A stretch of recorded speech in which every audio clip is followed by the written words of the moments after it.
दोस्तों, आपके साथ भी कई बार ऐसा हुआ होगा। आप करना कुछ और चाहते हैं, हो कुछ और जाता है। अगर कभी आपके साथ भी ऐसा हुआ है, तो इस बात पर आप नाराज ना हो, क्योंकि इंसान खुद कुछ नहीं करता है। जो भी होता है वह प्रभु की इच्छा से होता है। एक छोटी सी कहानी। एक व्यापारी था जो भगवान कृष्ण जी का परम भक्त था।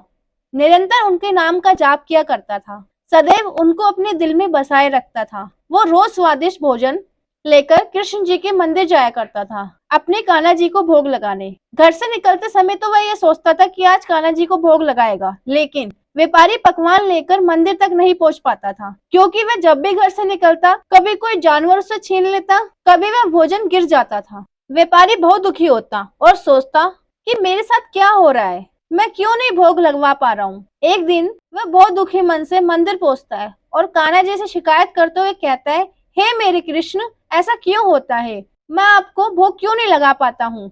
कान्हा जी उसकी भक्ति को देखकर वहां प्रकट होते हैं और व्यापारी को कहते हैं, क्यों व्यर्थ चिंता करता है, तू जो भी करता है वह मेरी इच्छा से ही होता है। ये बात व्यापारी को समझ नहीं आती और कहता है, ऐसा नहीं है प्रभु, कुछ भी हो जाए कल मैं आपको भोग लगाकर ही रहूंगा, आप देख लेना। कान्हा जी मुस्कुराते और कहते हैं, ठीक है। दूसरे दिन व्यापारी सुबह सुबह जल्दी नहा धोकर तैयार हो जाता है और अपनी पत्नी से 4 डिब्बे भरवाकर बढ़िया बढ़िया स्वादिष्ट पकवान लेकर मंदिर के लिए निकल पड़ता है। व्यापारी डिब्बे पकड़कर चलता है। रास्ते भर सोचता है, आज कुछ भी हो जाए कान्हा जी को भोग लगाकर ही रहूंगा। मंदिर के रास्ते में उसे एक भूखा बच्चा दिखाई देता है और वो व्यापारी के पास आकर हाथ फैलाते हुए कुछ देने की गुहार लगाता है। व्यापारी उसे ऊपर से नीचे की तरफ देखता है। एक 5-6 साल का कमजोर सा बच्चा, और व्यापारी को उस पर तरस आ जाता है और वो एक लड्डू निकाल के उस बच्चे को दे देता है।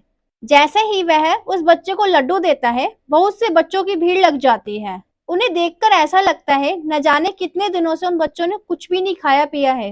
व्यापारी को उन पर करुणा आ जाती है। व्यापारी सबको पकवान बांटने लगता है।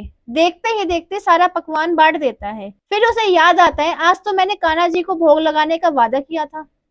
व्यापारी सोचता है कि मंदिर पहुंचने से पहले ही मैंने भोग खत्म कर दिया।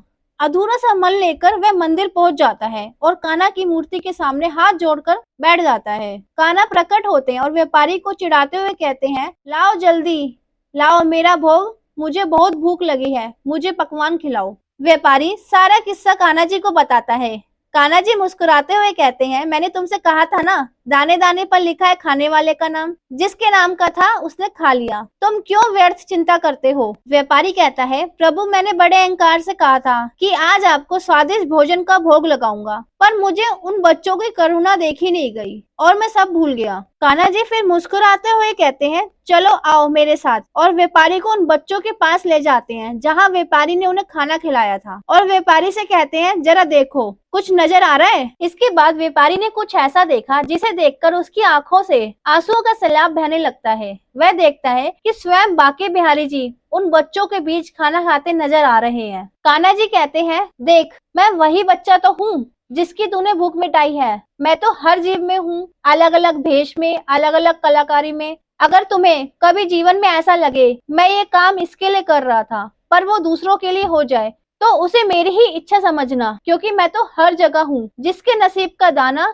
जहाँ हो वह जीव वहाँ पहुंच ही जाता है। फिर इसको तुम क्या, कोई भी नहीं रोक सकता, चाहे तुम उसे देना चाहो या नहीं देना चाहो। अगर उसके नसीब का है तो उसे जरूर प्राप्त होगा। ये सुनकर व्यापारी कान्हा जी के चरणों में गिर जाता है और कहता है, आपकी माया आप ही जाने। प्रभु मुस्कुराते हुए कहते हैं कि कल मेरा भोग मुझे ही देना, दूसरों को नहीं। दोस्तों, अगर आपको हमारी स्टोरी पसंद आई है तो इसको किसी न किसी ऐसे दोस्त के साथ शेयर जरूर करें जो कि हर चीज के लिए किसी न किसी को जिम्मेदार मानता हो। मिलते हैं एक नई स्टोरी के साथ। धन्यवाद।